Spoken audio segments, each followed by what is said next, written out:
let's go on Barbara Walters. Let's do this thing. There is a new documentary out on Hulu about Barbara, and it is called Tell Me Everything. Barbara Walters, Tell Me Everything. Here is the trailer. Are you sorry you didn't burn the tapes? Did you ever order anyone killed? No. Please, do not interrupt me. I don't care if I'm shiny. I care more about this interview. Whether it was her looks or her voice, just the fact that she was a woman, there were people who just didn't believe in her. And she loved proving them wrong. Okay, let's go. Her job was the love of her life. But are you afraid of showing emotions? There's certain things I just don't enjoy sharing. What's there to know? You would drive me nuts, and I would drive you crazy because I would be saying, but you know. Well, we could try it and see if it worked out.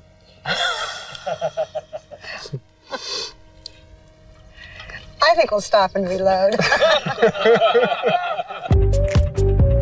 Right now, ladies and gentlemen, let me introduce to you one of America's top news correspondents whose provocative interviews have riveted television viewers. Would you welcome Barbara Walters? Okay, first of all, they stole that song from Bombshell, which is a movie I'm familiar with. Really? Yes. So that was not the greatest choice. But second of all, okay, the reason I really want to get into this is because I heard you talk about Barbara Walters in this show on your show. And I agreed with everything you said. And I want to talk about that. But I also want to talk about like the full picture of this woman because she's a very interesting figure in our culture, but her legacy remains. And it's very complex in some ways. And it's like, this is a person who I admired in some ways and whom, I'll be honest, I judged in some other harsh ways, who I know some things about behind the scenes that I'll share with you today, and whose decision-making I think was understandable, but very controversial, especially when you look at it through a 2025 lens and all we've learned about the choices women make. So anyway, that's where I'm coming in on this.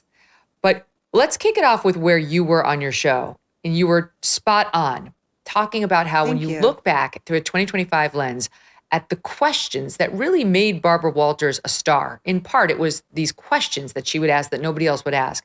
You realize she was kind of an asshole. Like, the questions were very nasty all the time. Like, often she said it with a smile and sort of the velvet glove, but they weren't nice. You called attention to this one. I'll play it here. It's her with Bette Midler, SOT 32. What do you think of the way you look? I think I look great. No kidding. Why do I say no kidding? Yeah, hey. Because... Hey, get out of my house. You, would you say that to Bo Derek? Yeah. Because everything that I've read about you, you always talk about how when you were a kid, you thought you were so ugly. Right. You really think you're just... I think I look great. Just to plea for sympathy. So you should always get the crowd on your side, you know. You think you're sexy? On the scale of 1 to 10, what do you do? What am I? On a scale of 1 to 10? Oh, I think I'm about a 55. I don't know. I think I'm a happening girl. I mean, good for Bette for laughing it off and handling it very well. I have to say, you got to give her a tap at the tip of the hat, but wow.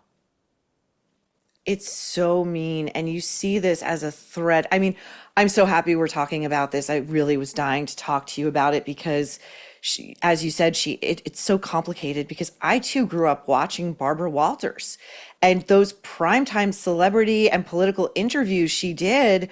You know, I'm looking at her like it was her and Mary Tyler Moore, you know, like I could do this someday if she could do it, and you see when you watch these back, the dark thread of cruelty and meanness, it's especially directed at women she's interviewing who you sense she is deeply envious of for one reason or another. She did the same thing to Elizabeth Taylor. It's in the documentary, one of the greatest beauties of the 20th century. And she got Liz when Liz was very vulnerable. We have it. And 1977, SOT 35. You take it on the back end. Are you worried about putting on weight? No. Oh, yeah. Does it matter to you? No, it doesn't. Because I'm so happy and I enjoy eating. I like to cook and I enjoy eating. And You wouldn't care if you got fat? I am fat. Now. God, yeah. I didn't want I to can say hardly it. get into any of my... I didn't want to say it. Yeah, she did. She did. And I love Liz for that. I love Liz Taylor for so many reasons, but she was one of the most vulnerable, raw celebrities, public figures. She would cop to so much. She really went through it. And she was the first real voice out there when AIDS exploded. She was the first celebrity with the guts to say, let's not stigmatize gay men. This is bullshit. Anyway, Barbara did it again to Liz, who's sitting there with the Senator John Warner, who Liz dated, but who Barbara dated before Liz married him, and then who Barbara went back to after Liz divorced him. So there's all this kind of real psychological darkness. And what I wish I had touched on the interview she did with Dolly Parton, again, one of the most beloved women in America, a great beauty at the height of her beauty, youth, power. She says to Dolly, where I come from, Dolly, we would call people like you and your family hillbillies. What do you have to say to that?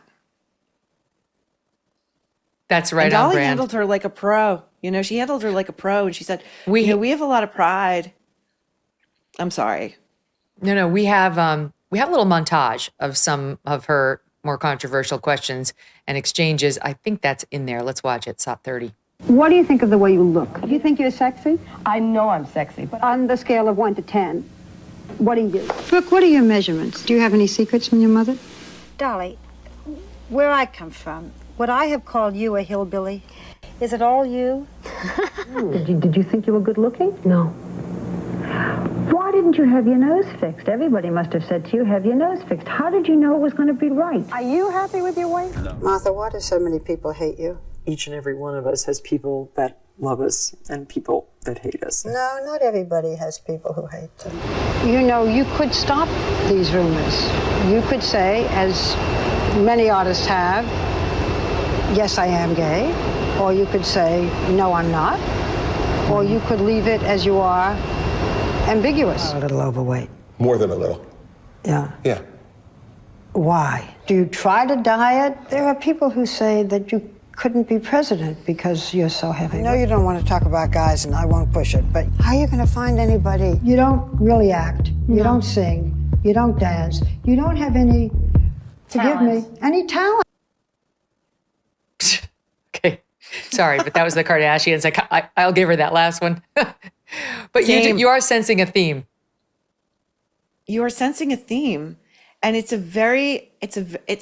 amazing how she got away with that.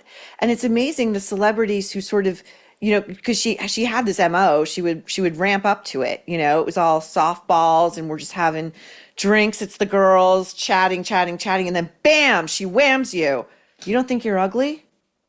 To an original talent like Bette Midler, who probably heard it from a million casting executives, or Barbara Streisand. You know why she didn't want to fix her nose, Barbara? Because she had a one-in-a-generation voice, and she probably didn't want to mess with it. She didn't want to risk losing her gift. Are you kidding? She would never have survived in the social media age where just people will not have it. She would have gotten it from the rest of us for being so darn mean. Yeah. I mean, ironically, it was one of the things we all kind of liked about her interviews because you didn't know where they were going to go. She would ask the forbidden question and you were like, and then you watched it. And sometimes it led to gold. I mean, I don't take it with a grain of salt the way I'm saying it, but I'm going to show you an interview where, her willingness to ask the impertinent question really unearthed something big that turned into a huge story. And it was when she sat down with Mike Tyson and his then wife, Robin Given. Here's a little bit of that. Given's SOT 34. Does he hit you? He shakes, he pushes, he swings. Sometimes I think he's trying to scare me. There were times when it happened when I thought I could handle it, And just recently I've become afraid. I mean, very, very much afraid. I wanted to do this interview with the two of you together. I could have talked to Robin outside and you outside, but I wanted you to hear this because I wanted people to understand And you're sitting here and listening to this. This is a situation in which I'm dealing with my illness.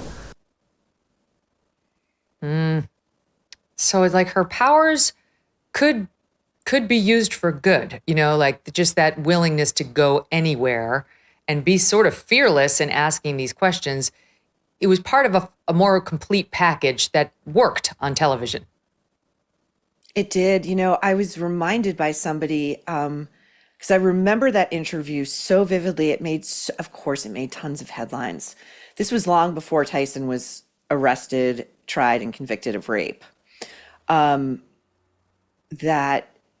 in the aftermath of that interview, the person who was really vilified was Robin Givens. Yeah, it was Robin Givens who caught a lot of flack for, like, how dare you try to imply that this poor guy from, an underprivileged background who clawed his way out and is a prize fighter, but maybe not as smart as you. How dare you try to destroy his reputation with these baseless claims that, she really walked right up to saying, he beats me. And again, like, there's so much of that. The way it would play out today would be completely different.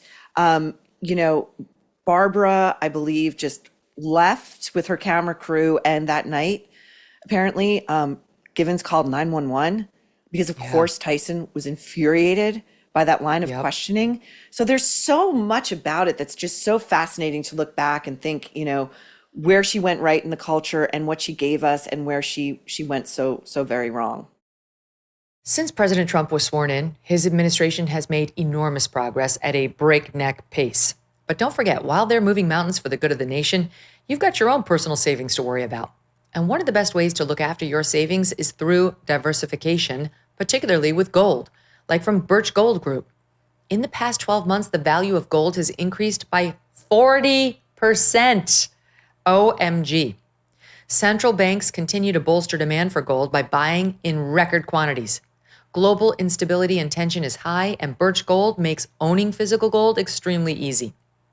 Easily convert an existing IRA or 401k into a tax-sheltered IRA in physical gold, or buy some to store in your home safe.